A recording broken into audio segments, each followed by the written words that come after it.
If you like audiobooks or audio shows, check out a free trial of Audible. Just click the link in the description. Welcome to Mindshock True Crime. You are listening to the JonBenet Ramsey series. This is episode 3, Dark Logistics 2. I'm your host, Bruce McGuire. And Maxwell Powers. And we are back with the next edition of this tragic case, which is also amongst the most popular in true crime and recent history, as it is still officially unsolved, although many people have many different theories.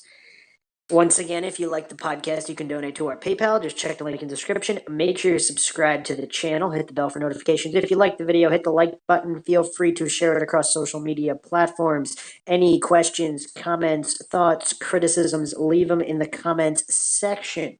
Also, make sure to like our Facebook page, and you can also check us out on Twitter, Reddit, Patreon. So, Maxwell, do you have a current theory right now? Now that we're on episode 3, we've gone over the intricacies of the case, the never-ending list of suspects that all have pros and cons against them, the strange and inconclusive DNA sample that might simply just be a red herring. So, whether certain suspects matched or didn't match can be thrown out the window. I mean, what do you got? Um, well, I don't know, man. It could be the parents, or some Illuminati sacrifice. I don't really know. I think most people I think pick either the parents or Burke, right? And then another contingent believe it was either an intruder or something of that nature. Or the Santa Claus. Yeah. Or someone Um, at the party. Someone at the party. I think if it wasn't the parents or Burke, see, what people get tripped up on, I think, is that it really seems that JonBenet must have known the individual just based on the MO and how it all went down.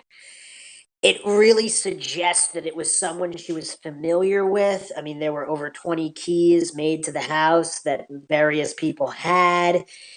Not to mention, doors could have been opened, whatever the case may be. There's a lot of inconsistencies and unanswered questions surrounding the circumstances of that night, the night of the murder. So if it was someone she knew, then it didn't have to be the parents or Burke. That solves a lot of the issues because most people, once again, they're falling for black and white fallacies. They think it's either the parents or Burke or or some stranger intruder that the chances of which they think is relatively low.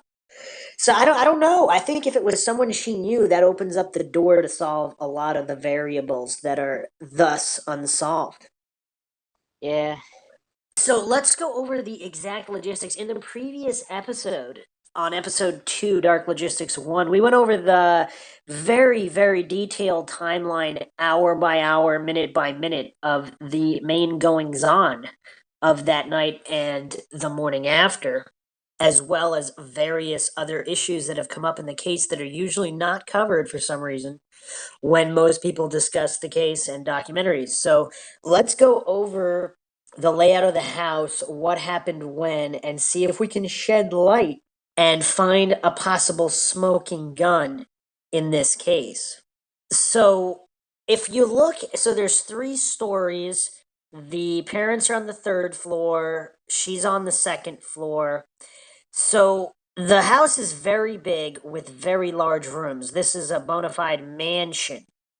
So we have to think, like, if there was an intruder, a killer, if they had dragged her kicking and screaming against her will all the way down to the basement from her bed after breaking into the house, especially if there was a break-in in the basement, okay, but then they went up to her room, so Burke didn't hear anything, the parents didn't hear anything. How do you solve that logistical issue? Yeah, I don't know. So investigators actually did tests where they screamed in the basement and you could not hear it from the Ramsey's bedroom. So that brings us to the next point, the Melody Stanton scream. So she heard a scream, and apparently there's an air duct or a vent that made this scream audible to Melody Stanton. So she's next door. She said she heard a scream at 2 a.m. that was cut off, abruptly cut off. Her husband said he heard the sound of metal hitting or scraping concrete sometime after that. And I guess neither one of them called police immediately after. So I mean, this is possibly critical evidence. I mean, this is possible smoking gun evidence here. What do you think? That's that's interesting. So wait, so the noise was they determined that it was coming from the like someone walking into the basement window thing. Okay, so the scream, we're assuming, came from the basement. So someone is killing JonBenet and she's screaming Yeah, in the basement. yeah. So regardless of whether they came in through the front door or the back door, they got JonBenet in the basement somehow and she's Uh, screaming. Allegedly, or someone else is screaming. So, do you see where the Stantons are? So they're basically they're pretty close to the house. yeah. Basically the size of one house or one lot over. Oh, so it's like two houses down. Well, Oh it's no, one actually, house over. it's like diagonal, Yeah, diagonal. one house. Yeah, it's basically directly across. So what's strange is you can't hear the scream from the Ramsey's bedroom, but you can hear it from the Stanton house because of either an air duct or a vent that somehow makes the line of sound able to travel.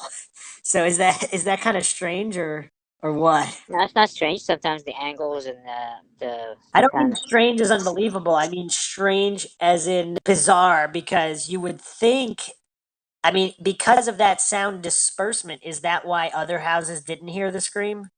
So it's kind of like that's the only house you could hear a scream from. yeah. And what was like? There was that metal scraping noise. Like, what does that produce? Did they Well, also did they? hold on a second. We're still talking about the scream first. Oh, okay. Because I remember you mentioning that something about metal grating or some shit. Yes, there was a metal scraping sound, but let's finish with the scream. So let's source the early morning scream and see what we can come up with. So the Daily Camera published an article November 9th, 1998. So yeah, this is quite some time after. Boiler room theory arises in Ramsey killing, theory supported in part by basement window facing street. This is by Charlie Brennan. Boulder. A key argument supporting a possible intruder in the JonBenet Ramsey case is a belief by some investigators that she was killed in a basement boiler room. This theory is supported in part by the existence of a basement window facing the street outfitted with an open air duct. The Denver Rocky Mountain News has learned that air duct may explain how a neighbor would have heard a scream the night the child died. The boiler room theory is further buttressed, sources say, by the fact that remnants of the paintbrush used to fashion the fatal garret were found just outside that room, which is adjacent to the wine cellar where her body was found. When grand jurors toured the house and grounds October 29th, several were seen studying the boiler room window and its unsealed air duct from the outside. Lou Smith, who recently resigned his position as investigator on the case for Boulder District Attorney Alex Hunter, believes the boiler room theory, sources say, and thinks it argues against a family member's involvement in the crime. Smith declined to discuss his theories Friday. I wish I could, but I really can't, at least until I testify before the grand jury, he said. Smith, a former El Paso County homicide detective who came out of retirement to work for Hunter on the Ramsey case, resigned September 20th. He cited frustration with other Ramsey investigators' reluctance to consider suspects outside the family. The case tells me there is substantial credible evidence of an intruder and lack of evidence that the parents are involved, Smith said in his resignation letter. But the 2.5-page letter did not detail his reasons for suspecting an intruder. Melody Stanton, A Ramsey neighbor at the time told police she woke with a start not long after midnight, December 26th, 1996, to a frightening scream. Her statement was first reported by the Globe Supermarket Weekly nearly a year later. So it took almost a year for this information to come out. That's pretty crazy. ABC's 2020 reported that Stanton typically slept with her windows slightly open. John and Patsy Ramsey have told police they heard nothing unusual after putting JonBenet to bed around 10 p.m. on December 25th. Some investigators have had trouble reconciling that statement with the neighbor's account of a scream. Smith is among those, however, who think the basement air vent opening toward the street and no longer connected to anything in the boiler room could have broadcast the scream toward houses across the street without the same scream being audible in the parents' bedroom on the third floor. A source close to the family said auditory tests performed by police during a second search of the home in the summer of 97 determined that sounds travel more easily from the basement out to the street than they do up through the home's 4 levels. Sources say Smith thinks that if the scream emanated from the boiler room, it's likely where the murder occurred, and that Smith can't envision a family member selecting such a space to commit such a crime. I mean, that's all predicated on if that was premeditated. If this was, if it was Burke and they were playing in the room or playing hide and seek or running around, they wouldn't have selected the room. It would have just worked out that way. But anyway, JonBenet was strangled, had a fractured skull from blunt force trauma, and had injuries consistent with sexual molestation. You wouldn't have to take her downstairs if you lived in the house, said an investigator familiar with Smith's thinking, who would talk only speaking on condition of anonymity. If you were living in the house, you'd sure choose another place besides that. Well, once again, that's if it's premeditating and you're selecting a room as opposed to some kind of an accident. I mean, even if it was John or Patsy, if she's playing down in the basement when she's not supposed to, and they got mad, it's not like they would have selected the room. I know it's kind of weird phrasing. JonBenet's body was discovered in a windowless basement room next to the boiler room by her father about 7 hours after her mother called 911. She reported finding a 2.5-page ransom note demanding $118,000 for the child's safe return. The child's parents are under suspicion but proclaim their innocence. The murder is under investigation by a grand jury that convened in Boulder on September 15th. Robert Pence, former director of the FBI Office for the Rocky Mountain region, sees the logic in Smith's reasoning. I think that would be one good reason that would point to an outsider, he said. A lot of these are spur of the moment type things, a rage or argument, something that got triggered and wouldn't necessarily call for the person, whether it's a parent or siblings or whatever, to take the victim to an out of the way room. I think it would explode right where it happened. Even if Smith is right about the murder taking place in the boiler room, Pence still can't completely accept Smith's conclusion that such a scenario bolsters the intruder theory. One reason is the ransom note, which Patsy Ramsey said she found on the bottom step of a back staircase while heading down to the kitchen early in the morning. If it were an intruder, the thing that would be most consistent would be the note, Pence said. If it's an intruder, you're not going to leave the body and that note anywhere near the same crime scene. That just increases the trail of evidence. An investigator close to the case also sees Smith's theory as flawed because no physical evidence was found in the boiler room. And the source said if an outsider killed JonBenet in the boiler room, why take the time after a scream loud enough to wake a neighbor to move her body to yet another room? If that scream is loud enough to be heard, then the intruder is gone because he knows mom and dad are upstairs, the police source said. With this scream, if she, Stanton, in fact heard it, if in fact it happened, why stay? You're out of there. Are you going to waste additional time in there? Nah. The source said, nah. NAH. So what do you think? It's okay. Yeah, that's like the worst possible comment you could ever make on a podcast, just so you know. Um, You didn't follow anything? I'm trying to remember. I was following, but I'm trying to remember what you said. The source is basically saying that if an intruder killed JonBenet in this boiler room and she screamed, he would leave. He wouldn't go upstairs and write a ransom note.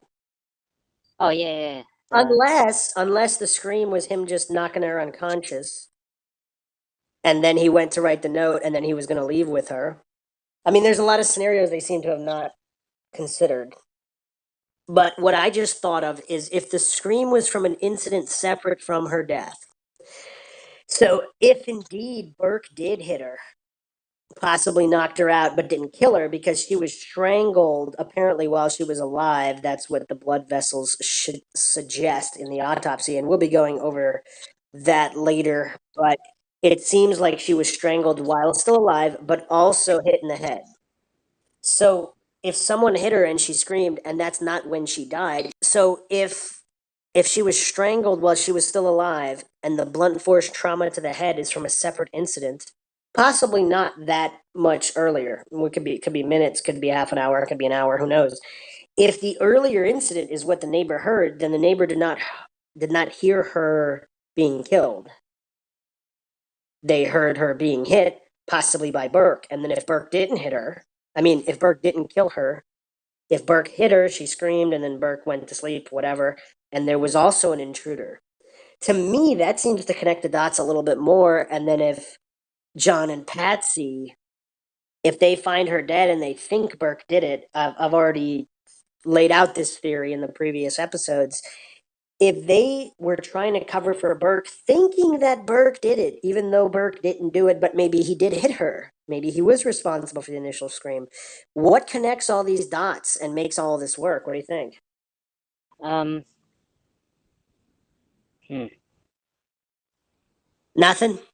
Well, I mean, what would connect the dots? I mean, We have I the don't know. scream. We have the scream. We have her blunt force trauma to the head, possibly by a flashlight, possibly by a baseball bat. We don't know. We also have her possibly being strangled while still alive. So, what was the exact saying from the neighbor? Like, what was the order of noise that they heard? All right, so let's go to an overview. So, all right, on December 26th, 1996, between midnight and 2 a.m., she woke from sleep, heard a child scream that lasted 3 to 5 seconds. Supposedly it was cut off abruptly, but we don't know. Melody's bedroom was on the second floor facing the Ramsey house. Her neighbor, Diane Brumfitt, reported the incident to the police. 4 other neighbors heard no screams. 4 other neighbors heard no scraping sound. So the scraping sound is interesting because we'll get to that in a second. But here's her account. She went to bed at 10 p.m., slept with the window slightly open, 6 to 8 inches. I mean, that's a little more than slightly. So that would be enough for some sound to travel. Yeah. Melody said no televisions or radios were on that night. So this is from April 28th, 2000. CNN Burden of Proof, John and Patsy Ramsey discussed the death of innocents. So what would you tell them to do? Patsy Ramsey says, I would say this is the room where all of the evidence is stored. You start from the beginning, start combing, and go. John Ramsey says, go back to the neighborhood, talk to the neighbors. That's never been done by the police. Start from the beginning, start from scratch, sit down with the parents, sit down with anybody that will talk to you within a 100-yard radius of the house. Didn't they talk to the neighbor, though, who heard a scream at one point? Patsy Ramsey says, we don't know, Greta, because no one has ever. We hear rumors all the time. No one in authority has ever talked with us and told us what they know. John Ramsey, what we know is what we have or heard on television, what we have read or heard on television. We have not heard anything official from the police. So, was there a woman that heard a scream? I believe so because I've heard that reported. Van Susteren asks, but you don't know for certain? John Ramsey says, I don't know for certain. So that's kind of bizarre because in 2000, they're saying, yeah, that's pretty weird. So they're saying they don't know for sure. They're also saying that none of the neighbors were interviewed. I don't know if that's true. Does that ring true to you, or does this go into the category of weird things the Ramseys have said? That they never interviewed the neighbors, Yeah, or that um yeah, that that is either they kind of don't weird. that either they don't know about it, or because this article was published November 9th, 1998. Lou Smith actually worked the article that I read before. He worked on the case and he later went on to work for the Ramseys. So it's kind of bizarre. Not to mention, they were performing auditory tests in summer of 97, and this was reported in a 98 article. And yet, April 28th, 2000, years later, they're saying they don't know if they ever even spoke to the woman? That's kind of bizarre, Maxwell. Yeah, yeah, it's messed up. But anyway, so that's her full account. She also said, and Smith actually quoted this, a terrifying scream. Neighbor Melody Stanton, who lives across the street from the Ramseys, about 150 feet to the south, reported hearing, quote, the most terrifying child's scream I have ever heard, end quote. Wait, who said that? Melody Stanton, the neighbor who reported the scream that we've been talking about for 15 minutes. Okay. So this was so Lou Smith reported this. So once again, he works for the Ramseys or worked at some point after working for the DA. We're going to do a whole episode on Lou Smith and issues with his investigation as well as the legitimate evidence he has. But this is through him that this is being reported. So we don't know if he colored that or he made her say that, or maybe she really did say that, but it seems kind of sensationalist. You would think that this would have been picked up earlier, but who knows? So, yeah. And Lou Smith actually did tests that determined that you could hear it from the Stantons' bedroom and not the Ramseys' third floor bedroom. So the Ramseys have no third floor windows on the same side as the vent. There are 3 carpeted furnished floors between the basement and the third floor, concrete and steel. So Stanton woke up her husband at the sound of the scream.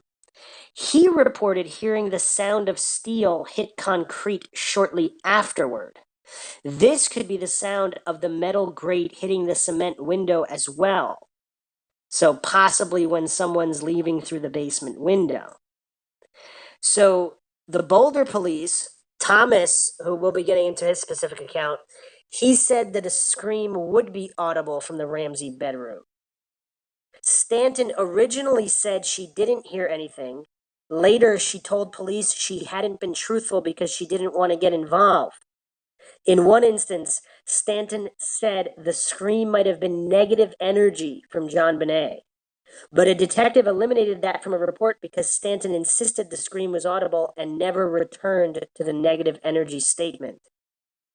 What do you make of that, Maxwell? This just keeps getting more and more bizarre. Well, that's interesting. He used like negative energy.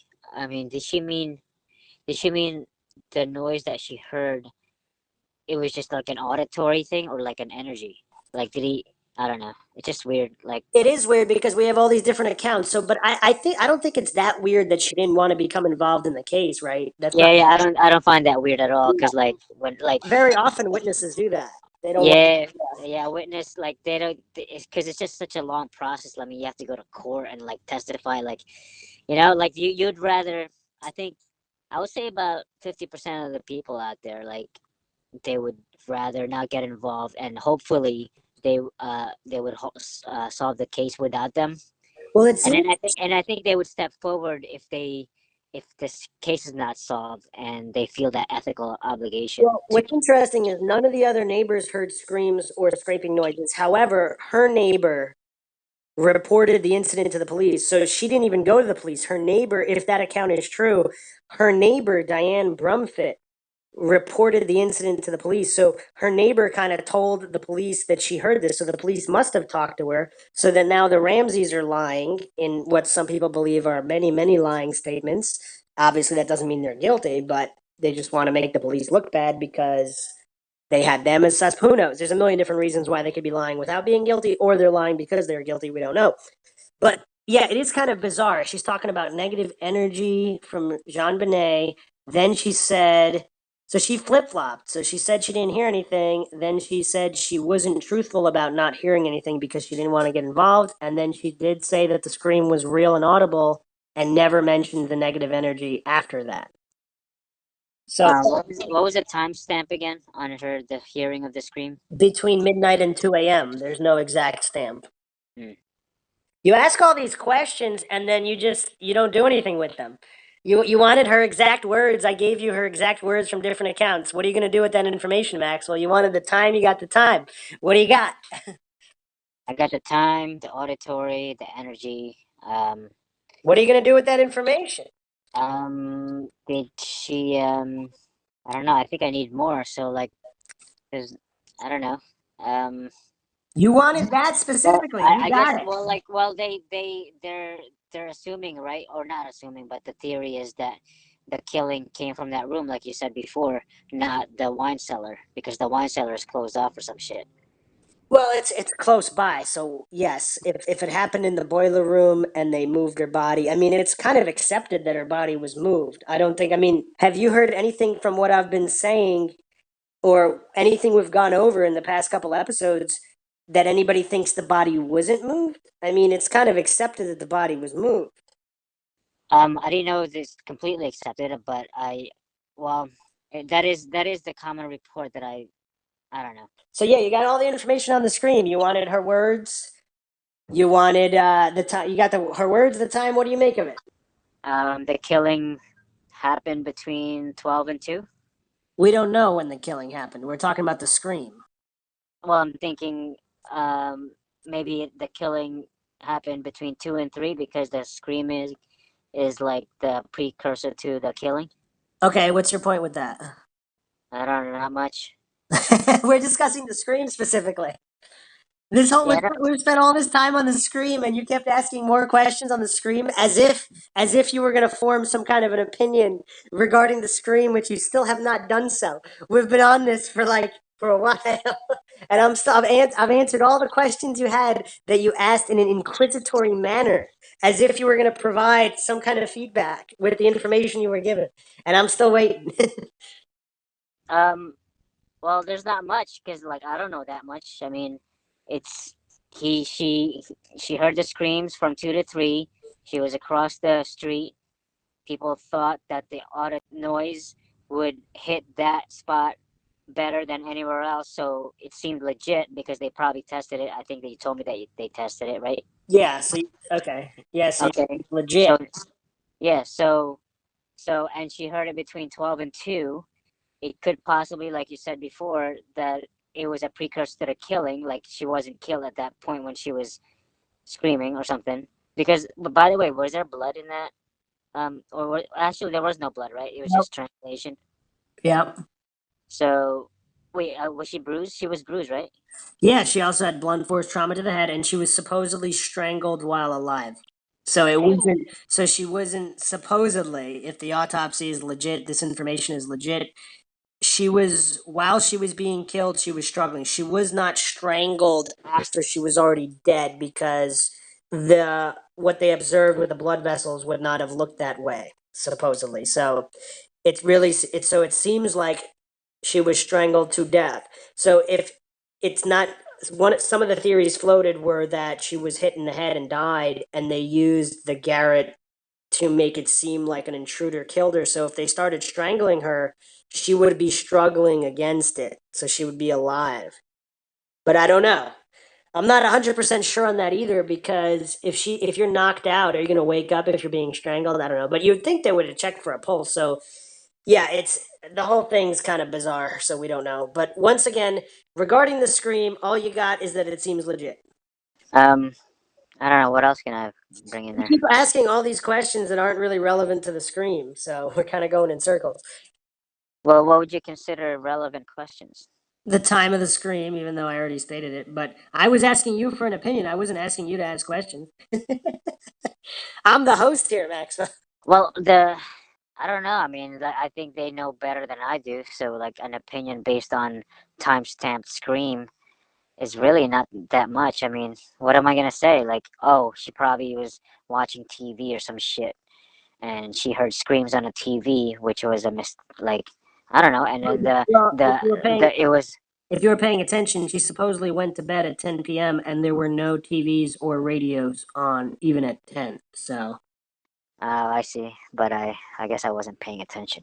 Well, unless she's lying about that. So, for example, if you brought the case that, well, see, she did if she didn't want to be, yeah, it did seem sometime if she had come forward immediately with this, then maybe she was just an attention monger.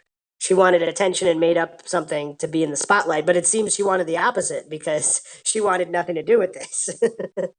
So we can't really use that. So it seems she probably wasn't lying about what time she went to bed or the TVs or radios. So that's out. But anyway, let's move on before we all go insane. So U.S. District Court Judge Julie Carnes had some notes on the JonBenet Ramsey case. And this is from her notes now. A neighbor who lived across the street from the defendant's home, however, reported that she heard a scream during the early morning of December 26, 1996.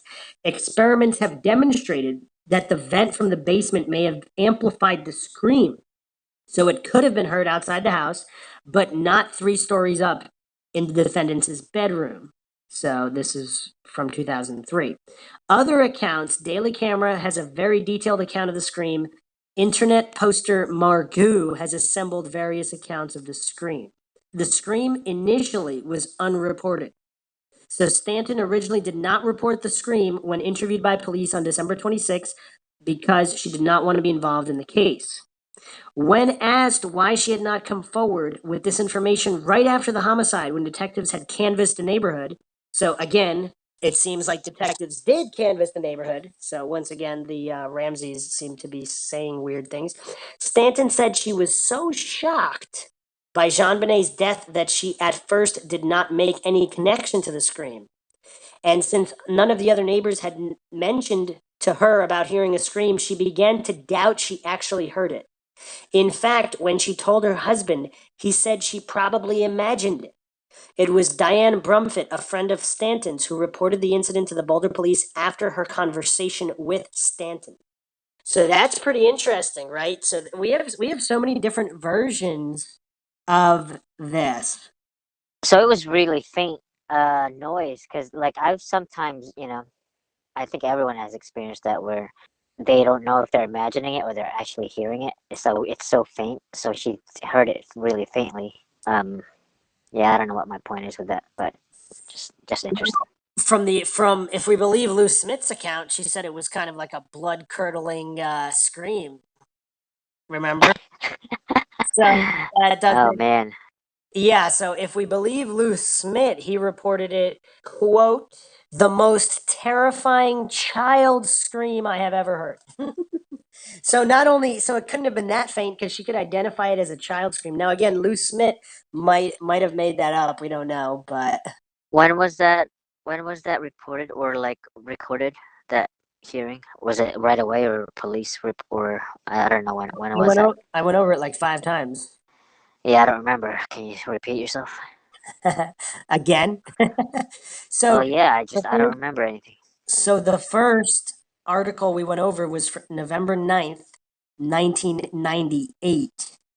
So 2 years after. Well, no, in the article, it states that the statement was first reported, it was recorded by the Globe Supermarket Weekly nearly a year later. So it was first reported on nearly a year later. We don't know exactly when the police found out because if we're looking from these notes, it says that her neighbor Diane Brumfitt reported the incident after a conversation with Stanton. So, wow, okay. Hold on a second, I can get that. Okay, so Bonita Sauer was a secretary paralegal to Dan Hoffman, an attorney working for the Boulder Police Department. So she actually had these notes, and these notes from 1998, they're called the Bonita Papers within the JonBenet case world. So these papers in 1998 state this. Stanton told the police on January 3rd that she was certain she had heard a child scream at about 2 a.m. on the night of the murder. The scream also has been alleged to have occurred between midnight and 2 a.m. She did not look at the clock, but estimated the time at somewhere between midnight and 2 a.m. She stayed awake and listened for any other noises for 5 to 10 minutes, but heard absolutely nothing after that. No cars, no voices, no footsteps. So she eventually went back to sleep. That's actually pretty interesting, isn't it? So does that mean the intruder stayed in the house or went out the other side? Yeah, I don't know. So the broken window is on the other side. So if the boiler room with the vent is going one way, so then the intruder goes through the basement, climbs out the back window and goes away from the house in the other direction, then she would not have heard it, I suppose. So Stanton said there had only been one scream, but it was horrifying. If it came from the child, she assumed the scream had awakened the parents. This is from Lawrence Schiller's 1999 book, Perfect Murder, Perfect Town, which is, some people believe that's the best book on the case. In Thomas's account, it was a piercing scream. In the Bonita papers, Stanton was awakened by one incredible scream, one loud, incredible scream. So it was not faint. She related it was obviously from a child and then it lasted 3 to 5 seconds and then abruptly stopped. That's from Sowers. So we have, That's creepy as hell. Wait, she didn't call anyone? well, we just said what happened. She Uh, went back, she heard for more noises, nothing, and went back to sleep. And then, so she eventually told the police on January 3rd. So this was the morning of the 26th. So when police were canvassing the neighborhood in the following days, she said nothing. And then apparently her neighbor called the police and they went to talk to her again on the 3rd and on January 3rd. So she did come forward. So this was not that long after. So a week after, the police knew about the scream. And apparently it wasn't published until almost a year later for the first time. And yet the Ramseys say they knew nothing of this. Weird, weird, weird, weird. Yeah, there's a lot of different accounts here. So different people with different books, and then the Bonita papers, something else. So what do you think? Definitely not faint, according to all of these. yeah, that's messed up. I would have nightmares with that kind of scream. Yeah, that's kind of weird. It's kind of weird. Okay, so some people actually don't think the scream was real. So let's address that. So they think she either imagined it, like her husband initially said, if that's true. So Thomas said this: more than a year later, we would discover that Stanton also told the detective it may not have been an audible scream, but rather the negative energy radiating from JonBenet. The detective returned to that odd point several times during the interview, but Stanton never again mentioned the negative energy. She insisted that she heard an audible scream, so the detective did not include the negative energy comment in his report. A year later, he was ordered to write an amended report. It's pretty weird. It's pretty weird, man.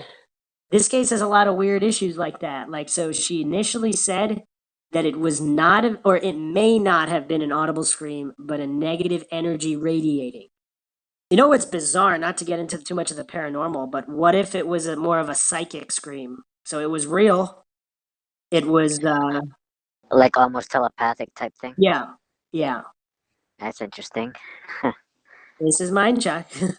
Yeah, I mean, I this is probably too early to mention, but I looked at a timeline of but JonBenet JonBenet Ramsey's case, and like the weird thing is that confession with the I don't know. I mean, I'm sure you'll bring it up later, but confession with the teacher, like he killed her, but the Oh, DNA you proof. mean the one you mean the one we've discussed endlessly in the previous two episodes? Oh, oh yeah, I think you mentioned that. We Yeah, spent but a lot of what I'm saying, like that's kind of like one of the weird things, like someone confessing, but and then proven wrong. Like, why the hell would you like? It's kind of weird. Like, you need what do that you mean much by proving attention. what do you mean by proving wrong though? Well, supposedly the DNA or something like didn't match the. I don't know. Is Oh, I see what you mean. Like, it could be true that he still killed her, like, but they can't prove it. Yeah. So, so Oh how man, well yeah, so how yeah. So it's kinda that's interesting too. Yeah. well, if he's a psychotic, yeah, but what's your point? Like, if he's a psychotic, like, let's say he Well, just I don't know how extensive like the proving of that he was. I don't know. I mean, yeah, He knew some weird details he wasn't supposed to know. But apparently, yeah, I don't know. We discussed them already, but it seems like it wasn't him and he's just crazy. But and if he's crazy, like what's I mean, I don't know, what's your point with that? uh, well, I just find the case bizarre and weird because it's like you have someone confessing, but he they can't even put him in jail because they can't prove that he's him, who's someone who's confessing. Oh yeah. It's kind of weird. Well, It's kind of like it's almost funny. false confessions happen all the time, though. It's either people seeking for attention or just really mentally disturbed people that might, I don't know. If you're that far gone mentally, do you even understand what you're doing? I mean, I don't know. Like Yeah, yeah, you're right. You're right. Because we can't give them the credit of saying they're definitely operating with a full deck. They are smart, intelligent, logical people, like that are just looking yeah, for attention. yeah. Because once in a while you come across like a real like pathological liars, and they really believe what they imagine. So I guess All right. Well, it could. it's about to get even a little weirder. So, Ellis Armistead, PI who worked on the JonBenet Ramsey investigation, said this. It was reported in 2001 that Armistead is unsurprised that former Ramsey neighbor Melody Stanton, who reported hearing a scream the night JonBenet died, now believes she heard it 2 nights before the murder, if she heard one at all. So there's other reports stating that she wasn't sure about the night. So it might have been 2 nights, but who knows? So apparently nobody else heard the scream. So an internet poster argued this: it is a valid point to question why Melody Stanton would claim to have heard such a horrible scream when arguably her house was further away from the source than were the houses of Scott Gibbons and Diane Brumfitt. The sound from the east side duct would not have been broadcast along a pipe directly to Stanton's house and no other. Sound radiates in a circle through air. The Barnhills did not describe hearing it. Glenn Meyer is not known to have heard it. Obviously, Gibbons, who was awake at the relevant time given his report of light in the house at the time, and Brumfitt have said nothing. And Burke's own bedroom window was right above the duct opening. So that's pretty interesting. Okay, so here's my rebuttal to that. Were their windows open? Because if their windows are closed, they're not going to hear anything, right? So this is December. So it's probably unusual to have your windows open in December in Boulder, Colorado, right? Yeah, that's an So interesting point. that might be the reason. Because if she's just one of these people that always likes to have the window open, that she'd be prime to hear it where nobody else would. I see. So that's not much of a rebuttal in my book. But also regarding the vent, yeah, it wouldn't. It seems like, yeah, there would only be 2 or 3 houses that would be primed to hear it, which means if they didn't have their windows open, then indeed the Stanton house would be the only one to hear it. So that actually does add up. So no problem there. So, once again, why didn't the Ramseys hear the scream? Smith is among those, however, who thinks the basement air vent opening toward the street and no longer connected to anything in the boiler room could have broadcast the scream toward houses across the street without the same scream being audible in the parents' bedroom on the third floor. A source close to the family said auditory tests performed by police during a second search of the home in the summer of 97 determined that sound travels more easily from the basement out to the street than it does up through the home's 4 levels. It also would be interesting if they had the heat on. The heat could have also drowned a little bit of the sound. That's true. And if they performed the test in the summer and they couldn't hear it in the summer without the heat, well, actually, if the AC, well, actually, is the AC louder than the heat? Yeah, I mean, also it depends where these machines are, or whatever you call them. Yes, I just want it to be a uniform test, so to replicate the circumstances. So if the AC is much louder than the heat, that test could be useless in the summer, unless they took the AC off. The best test would be to put the heat on.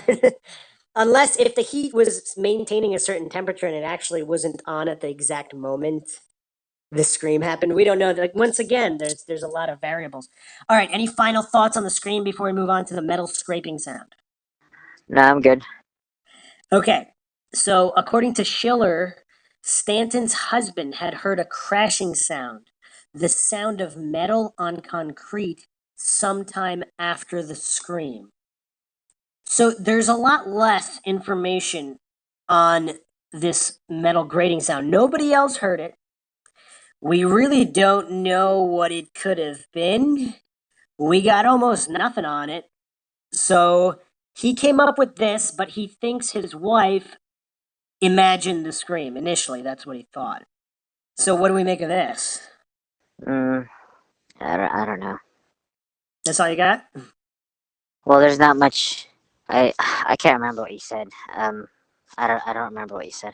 The metal scraping sound. Yeah. Nobody else heard it. It was just Stanton's husband, Melody's husband. So he thought she imagined the scream, and yet he heard the metal scraping sound for real. Oh no shit. That's interesting. But it So like, wasn't right after the scream. It was some time later, an unspecified amount of time later. oh, so it could be, um, hmm. And it's not. They never thought of that as a possible exit, right? They never concluded that or anything, or saw footprints or whatever that created the metal grating sound or whatever. So there's some issues with footprints as well. We'll get to that because that's another can of worms. There's a lot of problem. I mean, almost every piece of evidence here has a lot of problems with it. Actually, before we get off the scream, I forgot to mention this. Some people actually theorize that it was Patsy Ramsey screaming, finding JonBenet's body. Ah, I like that. That's interesting. I mean, Because this like so she got like that's that makes a lot of sense. But the description of that lady was like a child curdling well, or there baby which curdling scream. which description? I mean, there's a lot of descriptions. Wait, didn't she say in quotes that blood curdling scream from a child or some shit like that? It was the most horrifying, but that was Lou Smith's. I mean, we don't really know what she said. These are people reporting what she said. And she said different things at different times. She said the scream wasn't even that night at another time. You know what would be crazy? What if she heard a scream 2 nights prior and that was the child's scream? And then she heard a different scream on the 26th after midnight. Ah, 'Cause if she heard two, that could have caused the problems. She might have thought it was another night, and maybe it really was a child the other night. Maybe really was Jean Benet just screaming for whatever reason. Maybe Burke hit her. We don't know, but yeah, would that explain her confusion? So that's when an she interesting remembered, take on. so if she's remembering the scream, she remembered the child scream because that's what the people were interviewing her about, and she couldn't tell for sure. So if it was Patsy that she heard screaming, because if it was the most horrifying or whatever, if it was horrifying in any way, I don't know. So yeah, in the other account, it was Stanton was awakened by one loud, incredible scream. So there's different, yeah. Here's the other thing though, if let's say your neighbor who has children, a child screams at a random point in the night, you're not going to call police, right? Children scream all the time, Yeah, I guess. Like especially if yeah, there's not further like screaming. when they play, like even they sound like sometimes they're getting killed when they scream. Yeah. Well, also, if there's just one scream, I mean, obviously, if blood curdling screams are happening again and again, you'd probably call the police at some point. Yeah, like maybe like second or third time. Yeah, especially if there's big gaps in between. I don't know. It's just strange that it's not playing because if they're playing and they continue screaming, everything's fine because otherwise they wouldn't be able to continue screaming, I guess. I don't know. But if there's weird gaps or something seems off, one scream, is that really going to cause somebody to call police? I mean, how many police would be called out to how many houses if people called in a child scream every night? Yeah, true, because it could always be mistaken for children playing and stuff. So, or like, yeah, because kids like surprise each other, or like a kid takes away another kid's toy and they scream, and it sounds like at first that it's someone getting killed, but after a while your brain analyzes it, and someone just took his toy or some shit. Hmm.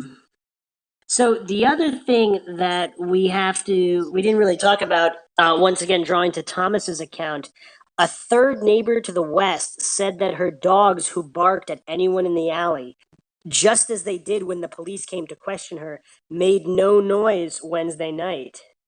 Wednesday's the night of Christmas. Thomas does not provide the name of this neighbor, but Margaret Dillon lived across the alley to the immediate west of the Ramseys. So the metal scraping sound, so this neighbor says that her dogs bark at anyone. So it's kind of like a routine thing. Okay.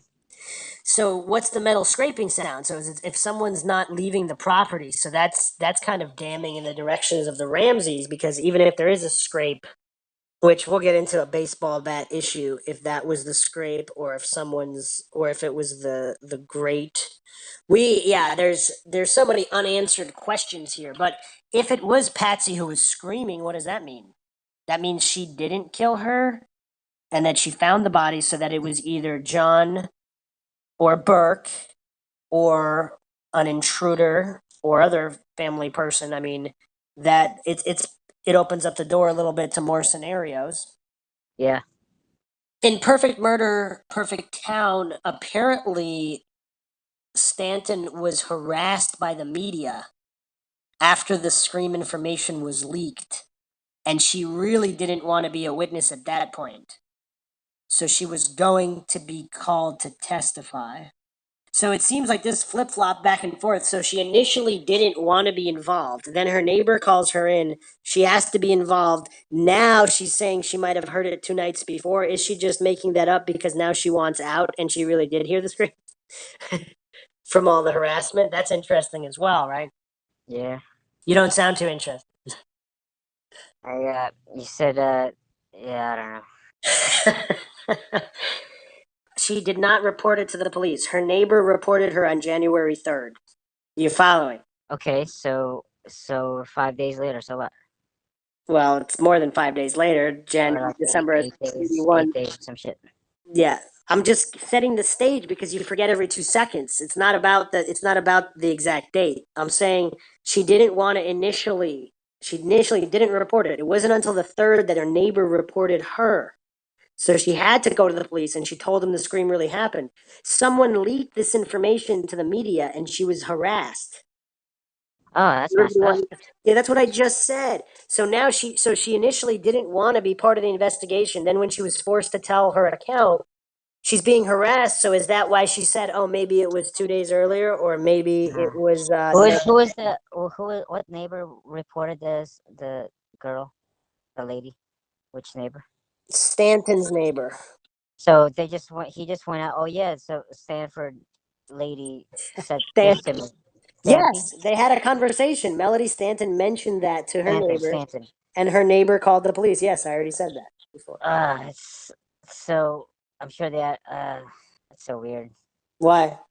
Well, I'm trying to imagine the conversation they had, and then she, like Stanton's telling the neighbor, you know, hey, the 2 weeks ago or a week ago, whatever, I heard a scream, and but don't tell anybody, or I don't know. I'm sure she didn't say don't tell anybody because Yeah, yeah, possibly, yeah, possibly. she thought she Yeah, could but trust the neighbor. She probably said something like, "Man, I really hope I didn't hear a scream. That would be terrible." Like, yeah, yeah, yeah, something like that. And then the neighbor just, I don't know. the neighbor thought it might help, so she Yeah, contacted the police. Why is yeah, any of that? You always focus on like the most irrelevant parts of every. yeah. That's the likely event because that But makes it's irrelevant. But that's completely irrelevant to everything because whether or not she said, I mean, it's irrelevant to how that went down. Whether it was kind of innocent in convo, whether it was weird conversation, whether they never spoke to each other again after that because she felt her trust was betrayed. All of that is irrelevant to the actual scream and what happened in the house. yeah. And what are you asking me? I was What just wait, what was well? How did we get to this point? Because why did I thought it was weird or something? Or no, you're the one who diverted to the irrelevant. I'm saying I was just pointing out the timeline that Stanton didn't want to be involved in the case. yeah, All right, let me go over it for the fourth time. So she doesn't say anything. Her neighbor reports her. So then she yeah, gives her statement to the police, and then someone leaks this information. So whoever, it doesn't matter. Somebody within the police leaks it to the press or whoever, a reporter with connections. So now she's being harassed by the media because they all want interviews or whatever. yeah. So is And that why she said? how did she respond to that? Well, you keep it. You keep interrupting me. We don't Uh, know how she responded to that, but I'm saying if that's the reason she said, oh, maybe it was 2 nights before, or maybe it was negative energy, is the reason she said that because of the harassment from the press? Because she wants to be discredited as a witness, so she won't have to testify or be involved in the media circus. I see. Are you sure you see? Because I said it like 6 times now, and you keep asking questions that have nothing to do with that. So wait, let's see. You're saying that she just she said something that will make the media go away. Yes, she wants to. She was trying to discredit herself. Maybe. Yeah, I'm just saying, yeah. if she was trying to discredit herself, does that explain her just saying, "Oh, it was actually 2 nights before. Maybe it wasn't that night." Now nobody's gonna want to talk to her anymore, I see. and she goes back to her peaceful life. No testifying in front of a I grand see. jury. None So of that. so she made herself to be like an unreliable witness. Yeah, and then if that didn't work, I mean, I'm sure she did feel a certain amount of responsibility to tell the truth. So, yeah, so she never officially recanted or anything. Oh man, that was rough, Maxwell. I think that's a Maybe. new record of how many times I had to repeat a concept. All right, so let's look at other neighbor. Okay, so you have nothing to add on that. So you just asked all these questions, you got all the answers, and you have no thoughts I'm on a trying possible. to because I have no contribution, so like I'm trying to ask some kind of question that No, but why don't you have a contribution? because I can't follow. It's hard to follow. I thought you just did. Um, I did. Did you understand that she was trying to discredit herself so she wouldn't? Yeah. But it took like 50 times for you Yeah, to but you get got it in. now. So where's your contribution now? So I mean, what do I say about that? So what? Like now, So you have no thoughts whatsoever about so what I'm saying is like that's a good theory, and I agree with you that it. she probably did that to Oh, discredit okay. Well, herself, that's so it. she's Yeah, like that's an all. Yeah. unreliable So witness. if that's your contribution, then yeah, that's it. That's better than saying nothing, or that's okay. It's a good theory, it's a possibility that she did that Cool. to discredit herself and like become an Yes, it does unreliable. indeed. It does indeed make sense that way. Okay. So let's look at the lights in the kitchen. So Schiller's account is at about midnight. Scott Gibbons, the other neighbor, looked out his kitchen window towards the Ramseys' house and saw a light on in the kitchen area at about midnight, when supposedly everybody was in bed asleep.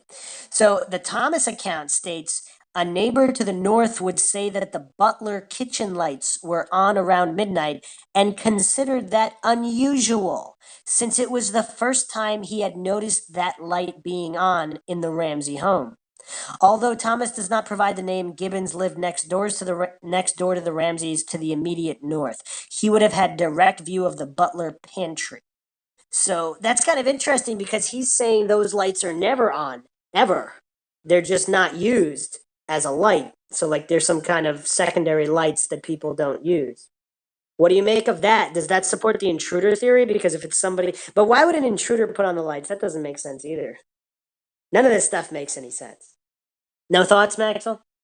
Well, if he brought a flashlight, it would be just another Watergate thing. So like I don't know. I think he would need lights to kill someone.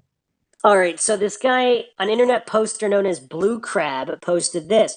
Gibbons, from his own kitchen window, observed the late night movement of people in the Ramsey kitchen who, according to Gibbons, seemed to be creeping around in the semi darkness so as to not awaken others in the house. Gibbons also saw a light on in the butler's kitchen at about 12 midnight. The first time he had ever seen that light burning. No source provided on the movement of late night people. So another poster known as Toltec stated this: the next door neighbor who witnessed the strange light in the kitchen around midnight said that it looked like someone was moving around as to not awake anyone. No source provided. Schiller adds sometimes later, Adam Fermier, another neighbor who was up watching TV, said he didn't notice anything strange through the window that faced the Ramseys' house. Supposedly, in one of Patsy's interviews, she said the family was not good about leaving lights off. So that's kind of weird. So some theories state that the Ramseys paid everybody off, so they could have paid off some neighbors to say some things. For example, with the pantry or the scraping metal. I mean, who knows? I don't know if they would, or maybe even the scream. I don't know. Do you think that could have been concocted if they paid Melody Stanton to say she heard a scream and then, but not to go to the police, and then they told her to leak the information to the neighbor so it would seem more credible, so that the neighbor would go? Or is that going too far with the with the plotting? Yeah, that's like but it makes a great film. But Does it, Maxwell? Does it? All right. So, what was that movement? Some people think that Burke and JonBenet were up super late, either to sneak peek presents or get a midnight snack, and they didn't want to wake their parents and get in trouble, or they were just playing with new toys or whatever. So another issue is the missing safety light. So once again, we're going to Thomas's account. A resident directly to the south reported that the light was off in the southeast corner sunroom of the Ramsey home and thought that was odd because it was the only time she was aware in the past few years that it did not burn all night. So, I mean, this is really bizarre because we have a light that's never on being on. We have a light that's always on being off on the other side. that's yeah. Is that too many coincidences for the night that JonBenet happens to be killed? Is that too many coincidences for you, Maxwell? Mm, This is that's a the lot. That's a lot only of them. time, the only time in years that she noticed it was not burning all night. In years. Yeah. Diane Brumfitt, another neighbor, told Detective Barry Hartkop on December 31st that on Christmas night she did not see a light in the southeast corner of the Ramseys' house, although there had been a safety light in that spot for years. She remembered thinking that it was unusual. Although Thomas does not name Brumfitt, the Brumfitt house is next door to the Ramseys to the immediate south. All right, so these are all just really bizarre issues to the outside of the house. And now we're going to be moving to the interior. So, which also hosts a slew of problems and unsolved variables and more questions than answers. But I think Maxwell Powers is up to the task with his immaculate memory and recall and invaluable thoughts and analysis on all of these intricacies of the case. We're going to do it, right? Of course. Can't fail my army. All right, so let's look at the point of entry.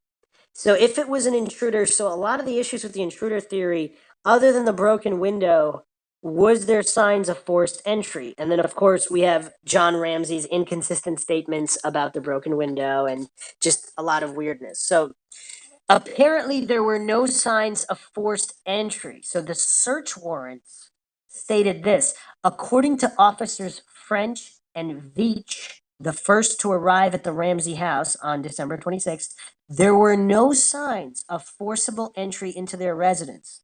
And the Ramseys believed that the house was locked when they went to bed. According to Officer Jim Byfield, Detective Linda Arndt also reported that there was no sign of forced entry to this residence. Okay, those are the initial reports. So let's go to the later reports. So, law enforcement officials told Newsweek that the police knew several windows and a door had been unlocked that night. Two windows were open slightly, allowing electrical cords for the outside Christmas lights to pass through. So several windows and a door had been unlocked. That's kind of damning. That's kind of damning because even if we don't consider all the people with keys to the house, from contractors to various previous owners and just madness. All right, let's look at the basement window in the storage room. So a basement window was found broken in a basement storage room immediately adjacent to the train room or the hobby room. So do you see that, Maxwell? Okay, looking. What are we looking at? In the storage room is where the broken window was. So it's right next to the train Oh room yeah, and yeah, the yeah. I hobby see it. room. So what about it? That's what I'm discussing right now, so you can see the logistics. Okay. So a photo labeled crime scene photo was included in Lou Smith's PowerPoint presentation, and it shows the window wide open. But it doesn't appear to be a crime scene photo since John Ramsey later described the window as being open only a tiny bit. Likewise, a poor quality photo showing the window wide open and the suitcase on its side is here, yet there are other crime scene photos of the suitcase on its bottom. Another photo of someone standing next to the window also appears not to be taken at the crime scene, but there is no way of telling the date the photo was taken. So that's another problem because there's a whole bunch of inconsistencies with how open was it and which exact photos were taken when. I mean, that seems to be an issue with with a lot of cases. So yeah, there were inconsistent statements. John Ramsey said he broke it during the summer, so it would have been broken since the beginning of winter. So that's kind of weird. So they never fixed that broken window. Does that seem weird to you, Maxwell? I mean, they seem to have a lot of money. Even poor people generally either fix or board up or somehow deal with broken windows. They don't just leave them, do they? No, they boarded up or something. So if John Ramsey broke the window somehow, or Burke, I mean, it's pretty weird. So if it's broken, couldn't you just open the latch from the outside and then just come in? Yeah, I mean, I see like still two bars still on the window, like that bar thing in the window, like so you can't. So you still have to open it, I guess. I don't know. Yeah, let's watch a video of Loose Snit just climbing through the basement window. Okay. All right, so supposedly Boulder PD said it was impossible for an intruder to climb down through the window. That seems bizarre to me because that window is freaking huge. Or they're saying somebody can't lift the grate. So you see that grate? Is that what made the metal scraping sound? Even though it's all the way on the other side of the house, that doesn't seem likely either. But and that window is kind of big. That's not one of the tiny ones. And he's pretty old. Yeah, that's yeah, that was pretty simple. I know, right? Like it seems like yeah, it's bizarre how they said it was impossible for an intruder to come in through that window. I mean, that's so silly, isn't Man, he just walked in there like it was like it was like a door. Yeah, it's kind of I'm watching it again. He's like casually like all right. There is one problem though. So the problem with this, which again, there's always some kind of an issue with everything. Oh man. Okay, so apparently there was a cobweb. So in the crime scene photos, you can see a cobweb that was not disturbed. oh, I see. Um, wow, that's interesting. A spider web. So when was the photo taken? I see that, but okay, it's in the corner. So can you? It's a lot harder to climb through with that cobweb, right? Yeah, I can see that. So would the cobweb be disturbed or not? And then, of course, the issue is when did that cobweb form? So if the window was broken this whole time, it seems like there wouldn't be a cobweb because there'd be air blowing in and out, right? Maybe. Whereas if the window was recently broken, I don't know. The cobweb was there before it was broken. Ah, I see. I mean, it's still possible. The way it looks, it's still possible to kind of look. I mean, go into that without disturbing that. Well, I don't know. I mean, that could be a disturbed cobweb. That was like a fully formed Yeah, cobweb. cobwebs are pretty resilient as well, right? No, what I'm saying is like that could have been a full like spider like circular web, and it was disturbed and it formed into that. All right, but do you see all that dust around the web as well? If someone is sliding in and out that window, would there be that much dust? Wouldn't there be like a sliding mark of a body? Oh, I see what you mean. Unless someone parkoured into it by grabbing the very, very top of the sill and just like hopping down like a parkour master. But if it was like Lucy did it, if it was like a slide through, oh, that's rough. I mean, would there be that much dust? That's possible. I mean, it was this. This is kind of like a ninja work because, I mean, no one could find the killer, so he must have been a little bit more athletic than the average person. Yeah, you can also see a scuff mark under the wall, on the wall, right under the window. And John Ramsey reported in police interviews that he had come through the same window the preceding summer. So was this the scuff from when he had come into it? So if he got locked out or whatever reason he came in through the basement window, that's the other thing that's bizarre. If John Ramsey already told the police in police interviews he had come down through the window in the summer, why would they say it's impossible for a person to climb down through that window? Yeah, it's kind of weird. He already said that, and they said that. That's weird. Yeah, there's a lot. Yeah, there's problems with every angle of this investigation. There's problems with the Boulder PD. There's problems with the Ramseys. There's problems with Lou Smith. There's problems at every angle you look at this. There's so many problems. It's so difficult. It's so difficult. So there were also no fingerprints found on the window.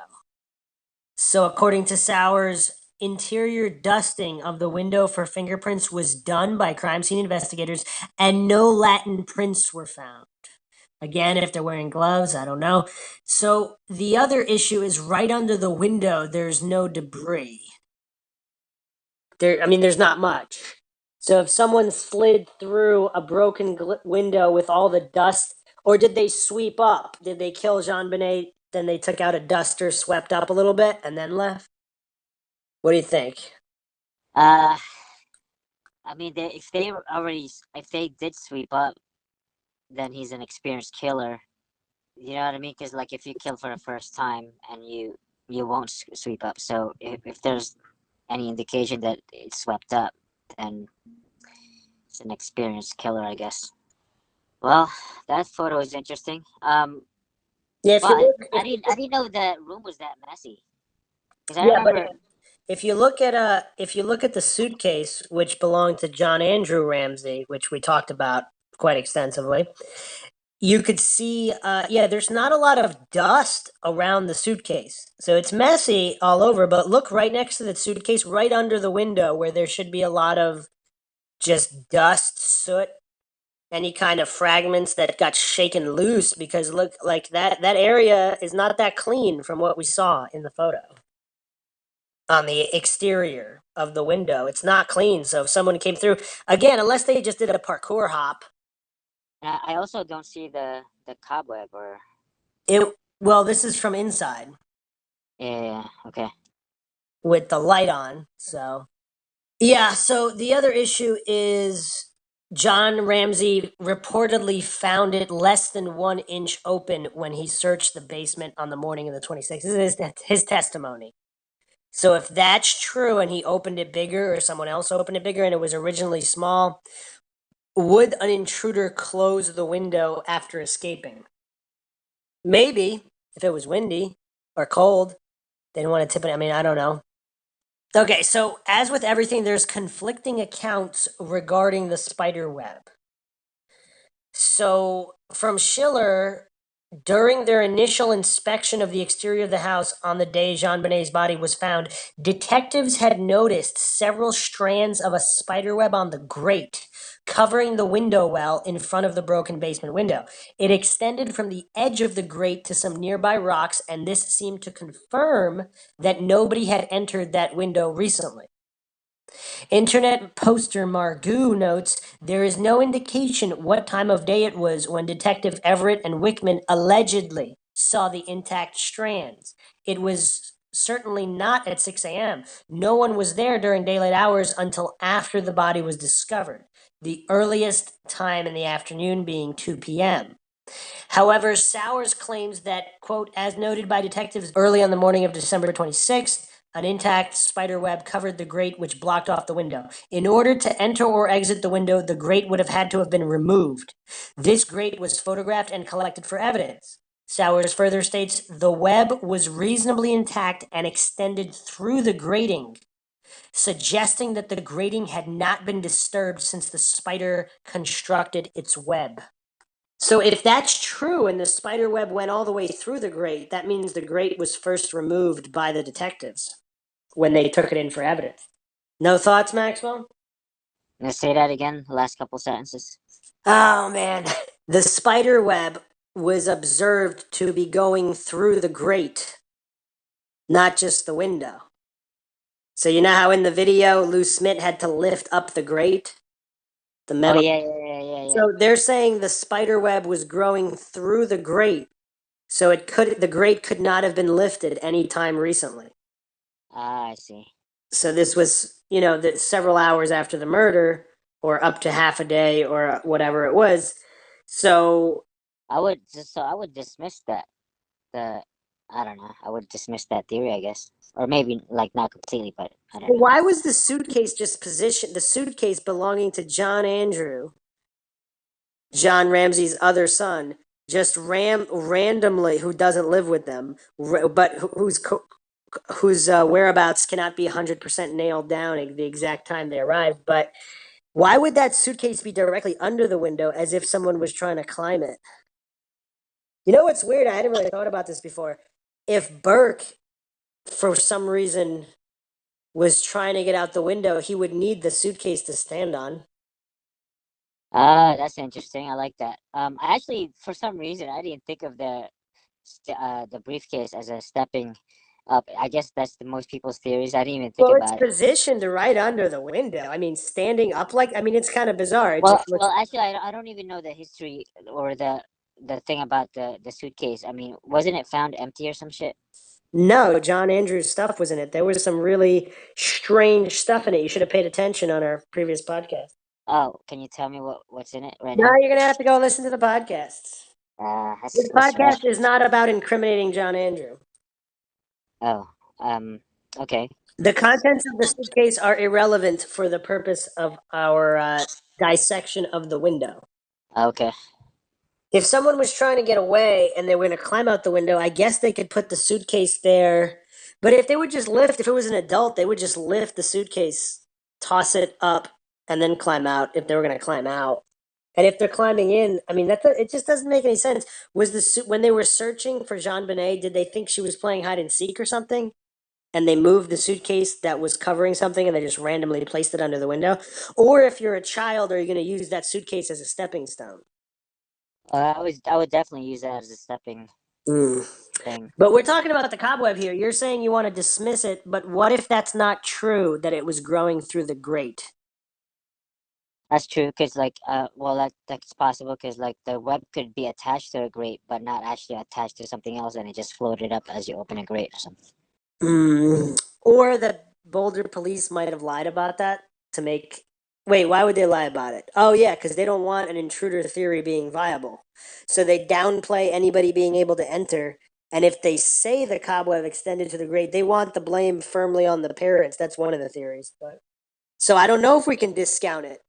I don't know if we can just simply discount that theory based on a cobweb. So there's actually evidence that the web was not attached to the grate.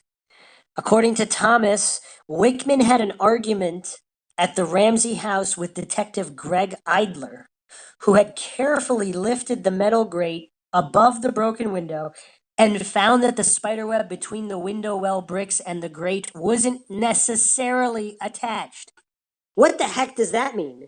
It wasn't necessarily attached? That's just a weird way to put that. This case is just beyond weird.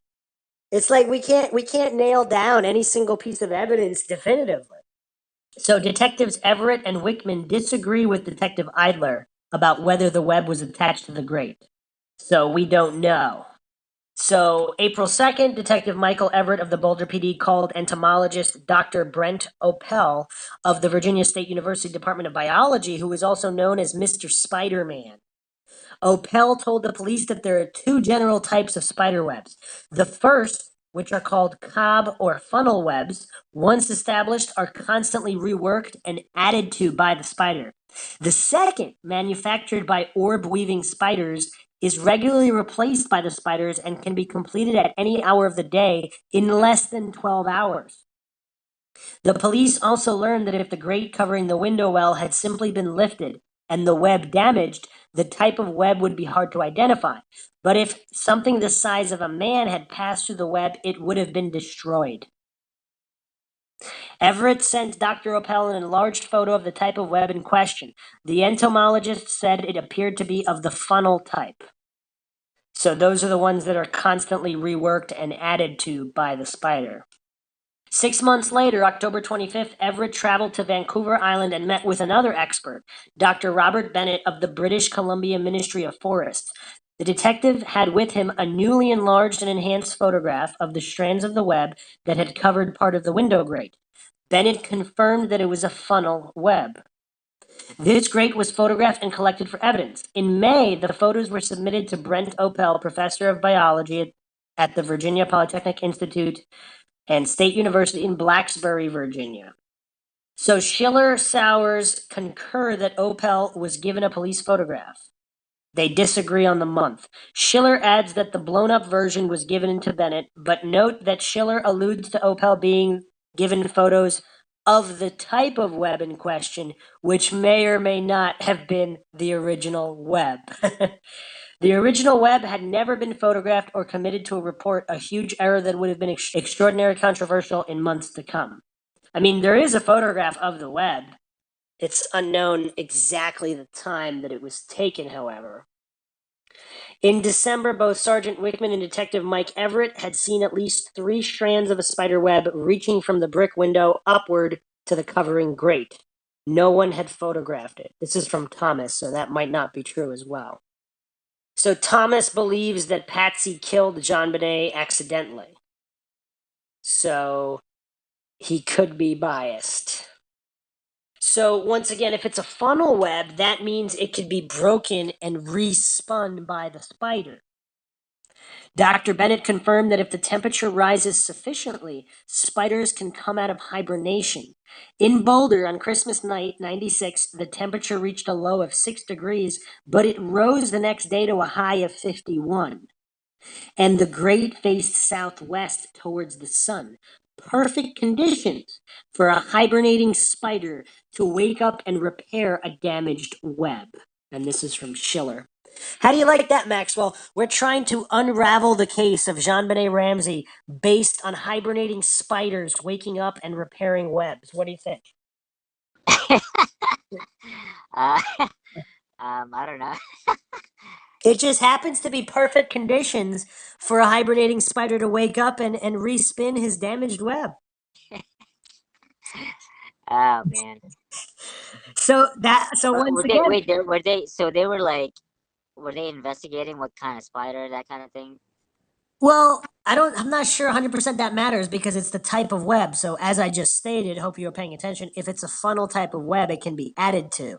So certain spiders add to that web, so they Yeah. all add to it. So it just happens to be that it was freezing, it was below freezing the night before, but then it jumps to 51 degrees and the grate faces the sun, which just happened to be the ideal condition for a hibernating spider to fix a broken web that possibly could have been broken the night before.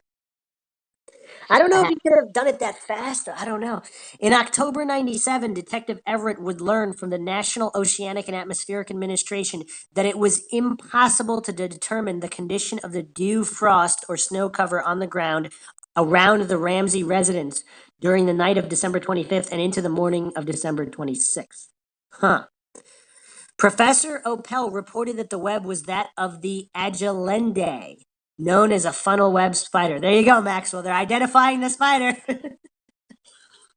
That's funny. The web was reasonably intact and extending through the grating, suggesting that the grating had not been disturbed since the spider constructed its web.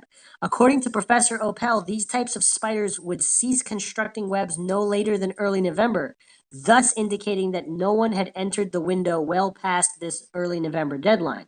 The theory that anyone could have entered the Ramsey residence through this broken window was totally discounted by this simple evidence of nature. This is from Sowers 98. So there seems to be some conflict here as well. However, if that's why the Boulder police said it was impossible to enter through the window, did they mean it was impossible because the spider web would have been broken? And it had nothing to do with the size of the window. They just didn't say it because they didn't feel the need to say it. Do you even know that I asked a question, Maxwell? Well, you're saying that did they um yeah, I forgot something about the web and the spider and why they're asking it or something.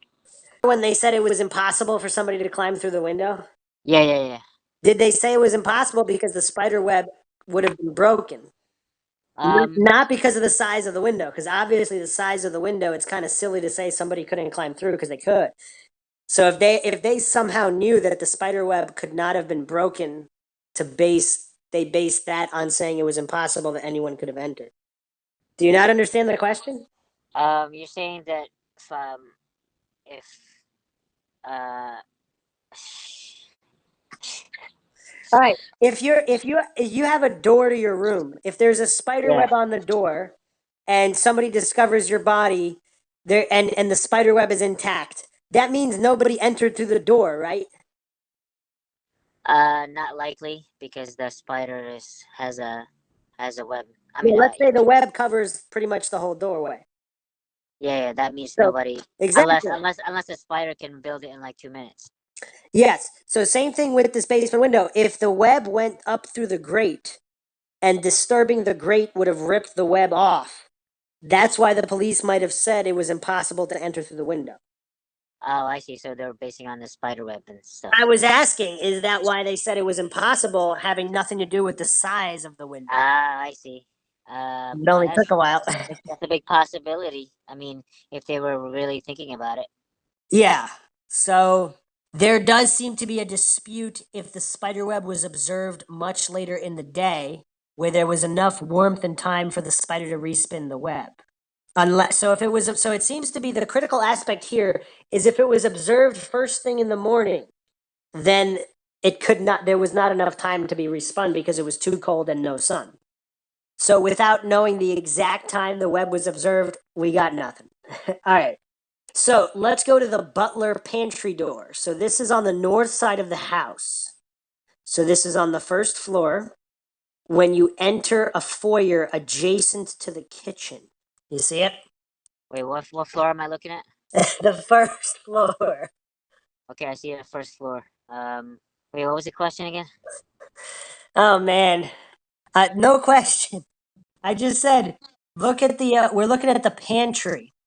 Pantry in the butler Yeah. pantry area. Yeah, so that butler pantry area, it looks like there's a door right there, right where the red is pointing to. The right where the flickering light is.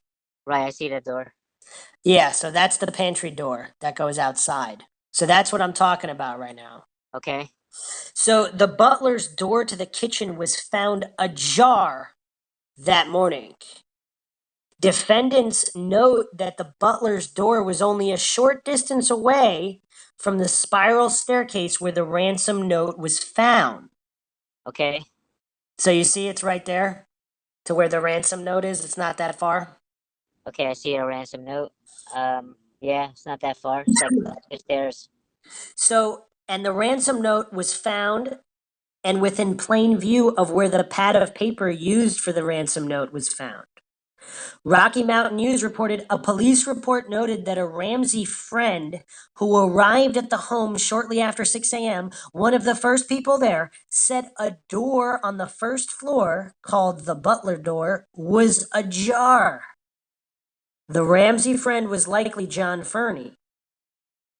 Okay. So, okay, so there was no forced entry. However, if the door was somehow unlocked or ajar, so Frank Kaufman, a Boulder freelance writer and photographer, covered this case and supposedly he actually broke into the Ramsey house by jimmying the lock on the door on the Butler door.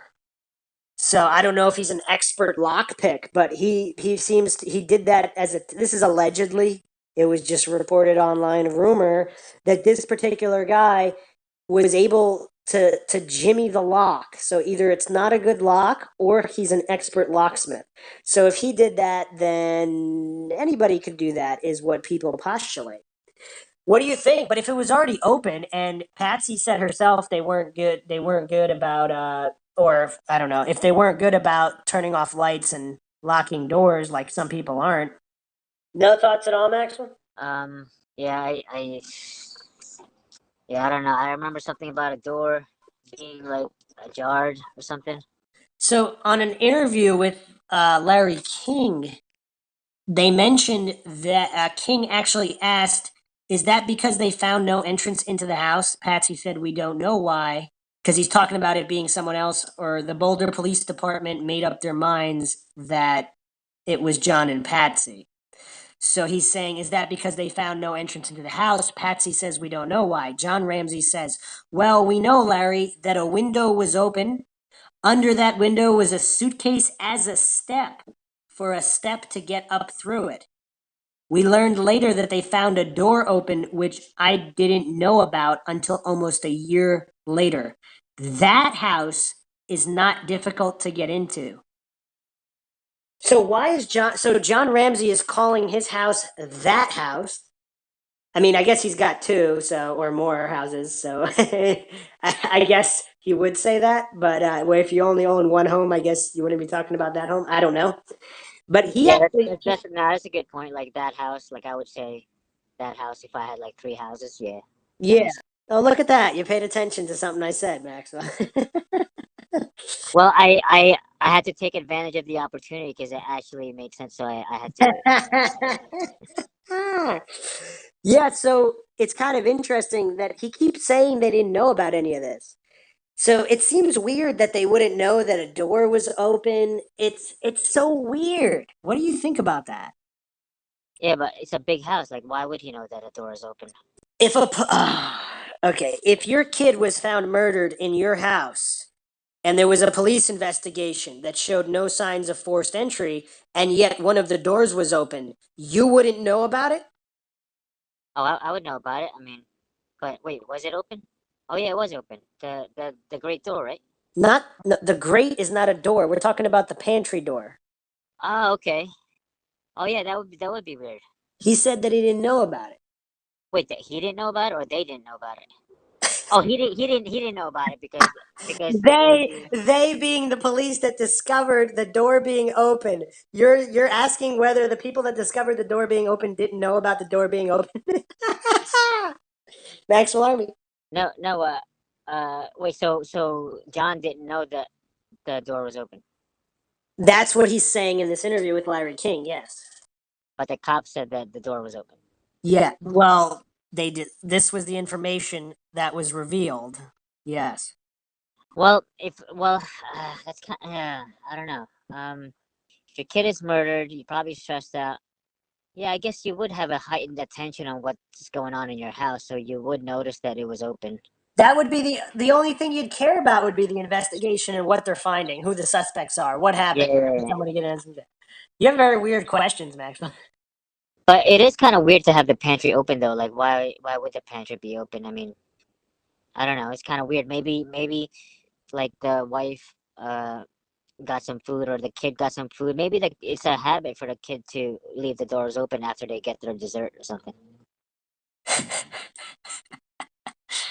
All right. So do you see the pry marks? So there's another door on the other side of the house by the den, and it has pry marks on it on the exterior frame of the door on the left side.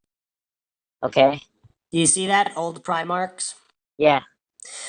Okay, so that's kind of interesting too because how often do people try to break into this house?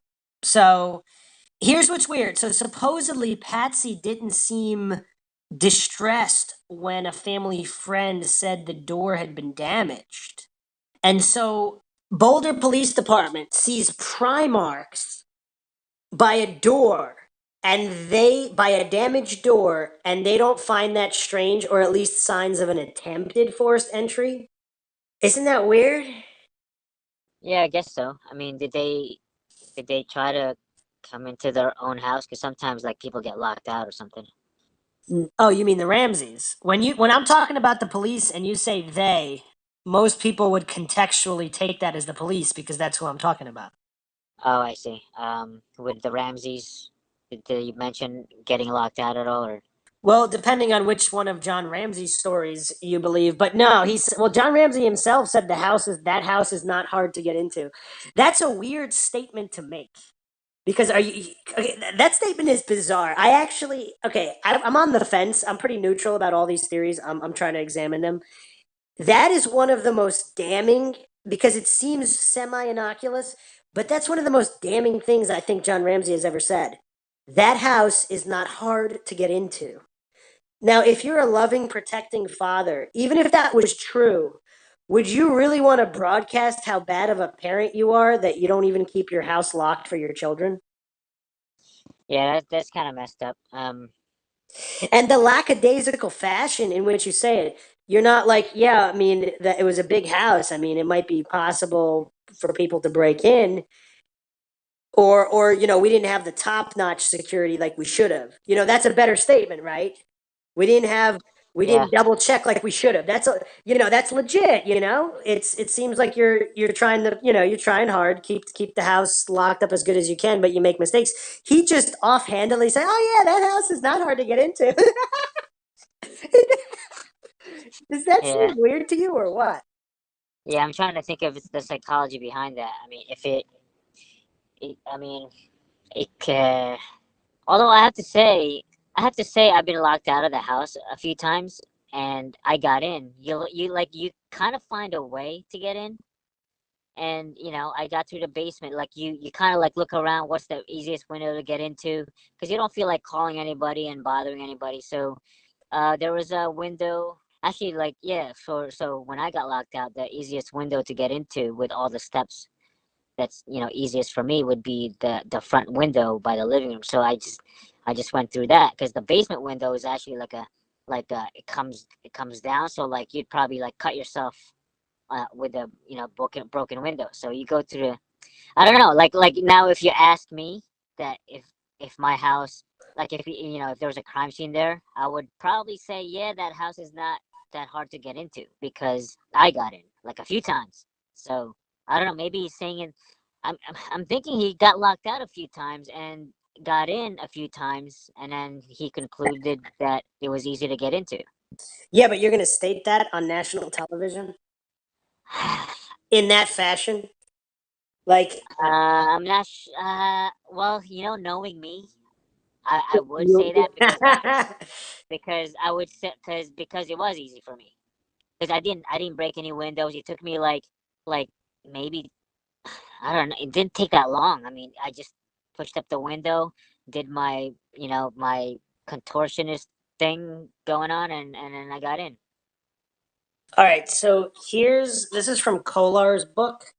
Mrs. Fernie shared one additional tidbit of information with investigators that had been bothering her. She indicated that late in the summer or early fall of '96, she had observed damages to the latch area of an exterior screen door located on the rear south side of the Ramsey home. Mrs. Fernie was concerned that perhaps a burglary attempt had been made to the home and shared this information with Patsy. They inspected the door and determined that the interior door exhibited no damages whatsoever. Patsy expressed no concern about the damaged screen door and suggested that perhaps John was responsible for the marks. He reportedly was always forgetting his keys and had broken into the house on other occasions. There you go, Maxwell, validating your theory. All right, yay! Maxwell finally got a contribution in. Mrs. Fernie indicated that she had seen a photograph of this same screen door displayed in an advertisement running in one of the Denver newspapers shortly after the murder. The advertisement, placed by Ramsey attorneys and taking up at least half of the page of the newspaper, purported that this may have been a possible point of entry used by the kidnapper of JonBenet. This did not sit well with Mrs. Fernie because Patsy was fully aware that these damages had been inflicted upon the screen door weeks or months prior to the murder of JonBenet. The use of this particular photograph seemed to be an attempt to mislead the public about the evidence associated with the crime, and the Fernies indicated that they severed their contact with the family following their observation of that advertisement. That's kind of weird, right? Did you follow that?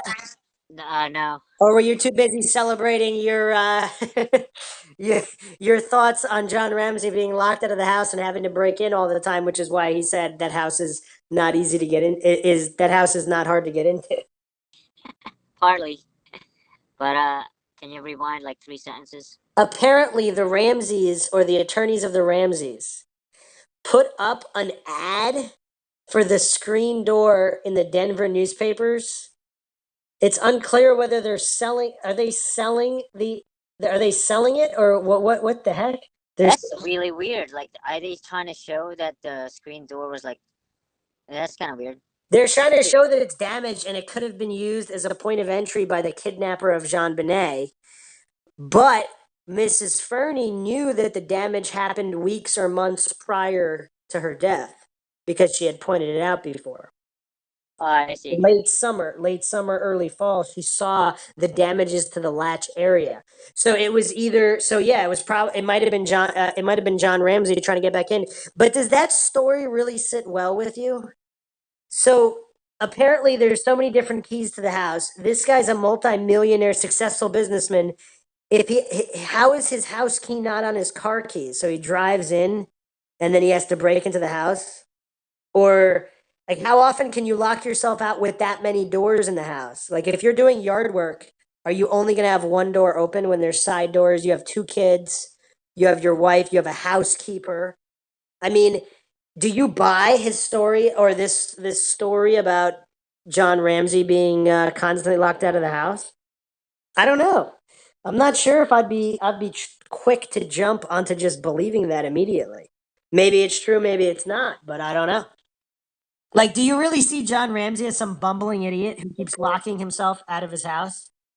Not really. I mean, I could see it like a couple of times though. I mean, when rich bastards like kind of they have a lot of their mind, so like they lock themselves out probably. I don't know. I don't know. That's all weird to me. Very, very weird. But if the damage was only to the screen door and not the interior door, I guess police probably wouldn't necessarily pursue that. But let's move on to the garage. So this is from the 1998 interviews. So Lou Smith is interviewing John Ramsey. Does the garage door close automatically? John Ramsey says no. Lou Smith, or was it open for a little while? John Ramsey says, well, it doesn't close automatically. There's a button by the door. Normal practice would have been to close it from the inside at some point.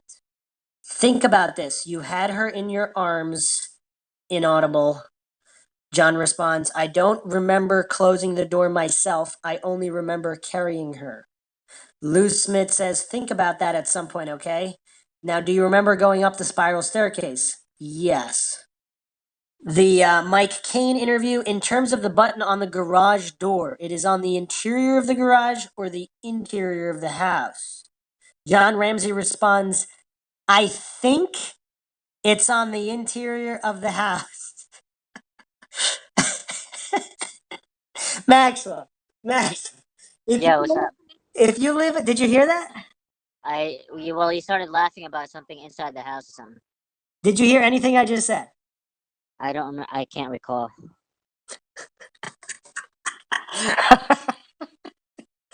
Wait, must be funny.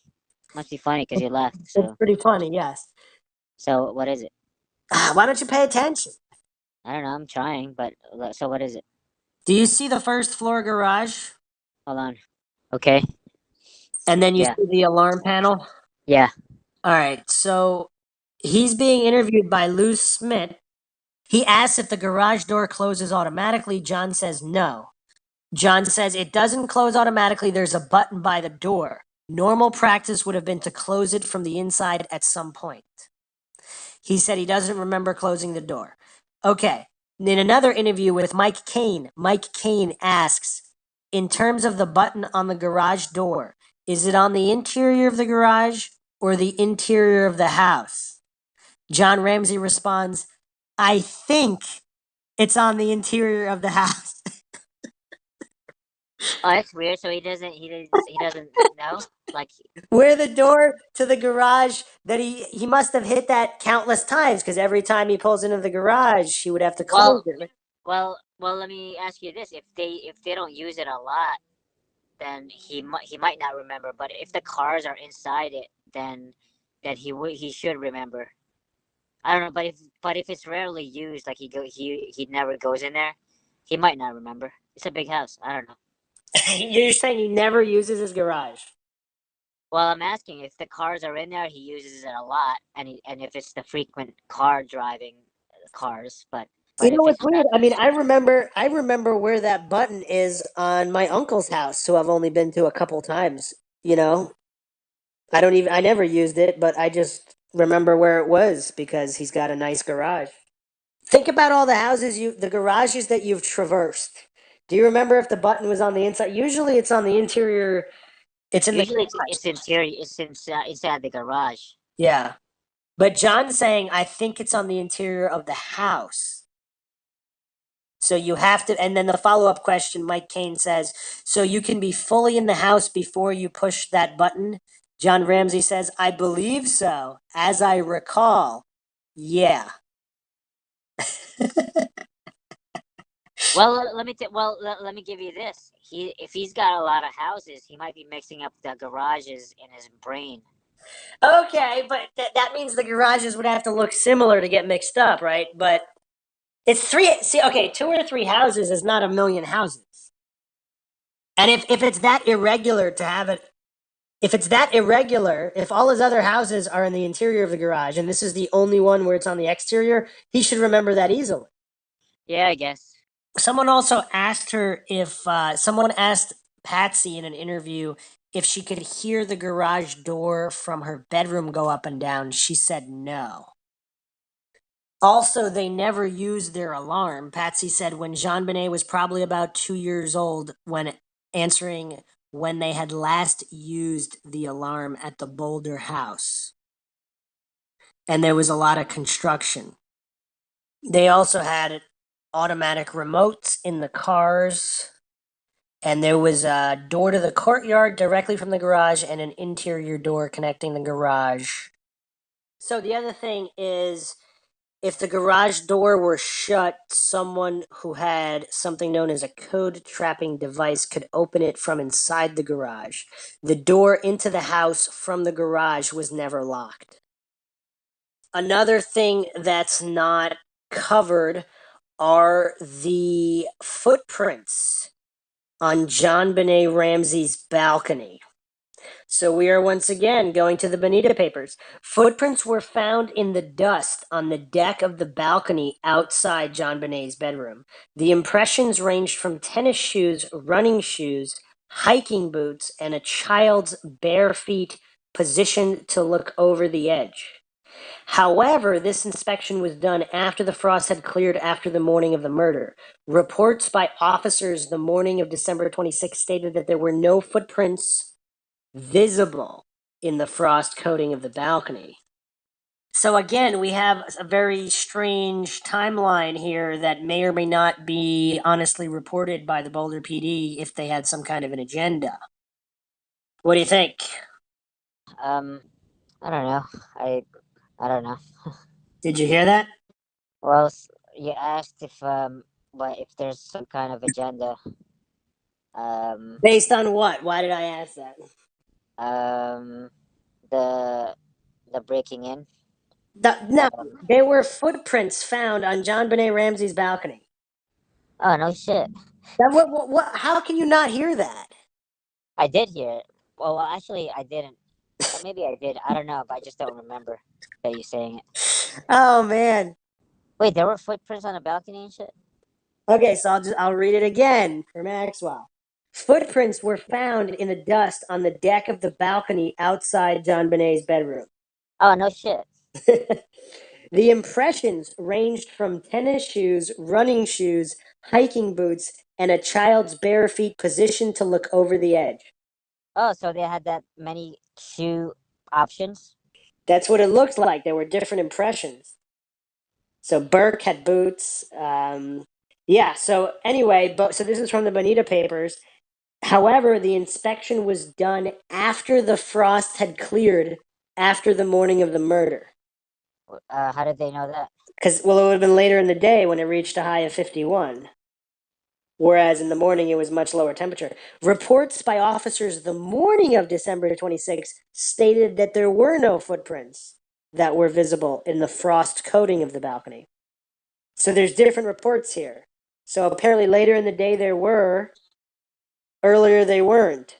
Was it determined what footprints they were? Because were they Burke's child's footprints? Or because if if whatever conditions on the balcony show JonBenet's footprint, I mean, I don't know. It's weird. And also, the reason I asked about the Boulder PD not being able to be trusted, because what if they mixed and matched reports as necessary to cast doubt on the intruder theory? Wait, why would they cast that out? Because they think John Ramsey and Patsy Ramsey killed JonBenet. So that's why they said all the things they said. Oh, I see. So they're trying to get rid of that Well, theory out of people's minds. maybe they really do think that the parents did it. But so that way they're just not really doing real investigation in other avenues. So maybe they dismissed it not nefariously because they really do think that John and Patsy did it. I see. Like they're unconsciously buying into their theories, and they Yeah, can't so they stand don't it. think it's fruitful to examine other options because they think they already know what happened, because usually it's the family member. Mm. Thoughts on the footprints, the Boulder PD activity, all of these logistics that we're going over where there's so many variables, unanswered questions, conflicting accounts regarding every twist and turn in this case. Almost every piece of evidence has conflicting accounts. Isn't that weird? Um, I don't think it's weird. I mean, people are people, and then people conflict in their perspectives, so there's nothing weird about it. Well, in other cases, for example, there's definitive statements. There were no footprints. There were footprints. There were cobwebs. There were no cobwebs. The window was open. The window was closed. In Um, other cases, there's none of these conflicting issues. In this case, it seems every single piece of evidence has conflict. I'm not talking about people's opinions. I'm talking about directly conflicting statements or the ambiguity determined. Like there's footprints on JonBenet Ramsey's balcony. When were those footprints really there? We don't know. We don't have timestamps on this. Were they intentionally withheld? I don't know. I'm just saying it's weird. At one point there were footprints. At other point there were no footprints. Whose footprints were they? If they were JonBenet's or Burke's or unidentified footprints, I mean Wait, that's kind of wasn't that one of the like the Redditors or like the Pinterest type people? Like they said that it was dead in the it was failed in the beginning because of all the footprints that came about that trampled on the real footprints that were there. I don't know, that was something like that. outside. Yeah, that was outside. We're not talking about that right now. We're just talking about the balcony. We're just talking about the balcony. Okay, gotcha. But yes, there were issues, and we'll be getting to those in future episodes. But yeah, so that was my point with almost every piece of evidence has a conflicting. John Ramsey doesn't even know where the button is for the garage door. Yeah, We got I don't know. problems in this case, Maxwell. We got problems. But I hope you enjoy another episode of the Mindshock True Crime Podcast. If you like the podcast, feel free to donate to our PayPal. Just check the link in the description. Make sure you like the video. Feel free to share it, subscribe to the channel, hit the bell for notifications, like our Facebook page. You can also check us out Twitter, Reddit, Patreon. This is Bruce McGuire signing off. And Maxwell Powers. See you guys next time.